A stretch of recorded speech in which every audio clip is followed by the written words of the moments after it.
ဒီနေ့မှာတော့မိတ်ဆွေတိုးပြီးရသူနဲစီမဲ့ဒေးခနကီရဲ့လူဝချက်၅ချက်ကိုပြောပြပေးသွားမှာပဲဖြစ်ပါတယ်။မင်္ဂလာပါကျမတို့ရဲ့ဘဝမှာအောင်မြင်ဖို့အတွက် IQ ဉာဏ်ရည်ချက် EQ စိတ်ခံစားမှုဆိုင်ရာဉာဏ်ရည်ကပိုအရေးကြီးတယ်ဆိုတာလက်ခံကြမှာပါ။ဒီနေ့မှာတော့လူမှုဆက်ဆံရေးပညာရဲ့ဖခင်ကြီးလို့တင်စားရတဲ့ဒေးCarnegie အကြောင်းနဲ့သူ့ရဲ့ကဘာကျော်စာအုပ် How to Win Friends in Fruits ဖြစ်ပါချက်ကအဖို့တဲ့သင်ခန်းစာတွေကိုမျှဝေပေးသွားမှာဖြစ်ပါတယ်။ဒီ Carnegie ဟာစီးရဲတဲ့လေသမားမိသားစုကပေါက်ဖားလာခဲ့ပေမဲ့လူတွေရဲ့စိတ်နေစိတ်ထားကိုလေ့လာပြီးလူသားဆက်ဆံရေးသင်တန်းတွေ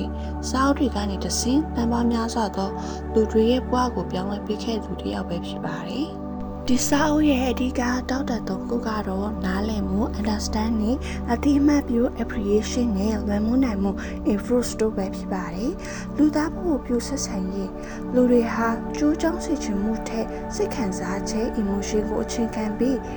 တုတ်ပြတ်တက်ကြတယ်ဆိုတာကိုခန္ဓာကြီးကမြင်မောင်းထိုးပြထားတာပဲဖြစ်ပါတယ်။ဝေဖန်မှုကိုရှောင်ကြခြင်း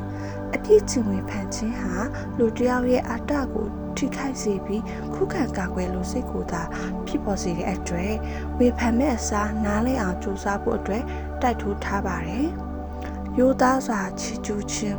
အပေါ်ရဲ့မြောက်ပင့်ခြင်းမဟုတ်ပဲတစ်ဖက်လူကောင်းကွက်ကိုရှာဖွေပြီးလဲလဲအတိမတ်ပြုခြင်းဟာလည်းရရှိတည်မြဲတဲ့ဆက်ဆံရေးကိုတည်ဆောက်ပေးထားတာပဲဖြစ်ပါတယ်။တစ်ဖက်လူရဲ့လူလားချက်ကိုအလေးထားခြင်းမိမိလိုချင်တာချက်တစ်ဖက်လူပါကိုလိုချင်တဲ့လေဆိုတာကိုအာယုံစိုက်ပြီးသူတို့ကိုယ်တိုင်လောက်ချင်စေဖြစ်လာအောင်လှုံ့ဆော်ပေးခြင်းကအမြင့်ဆုံးလွယ်မှုပညာတစ်ရပ်ပဲဖြစ်ပါတယ်။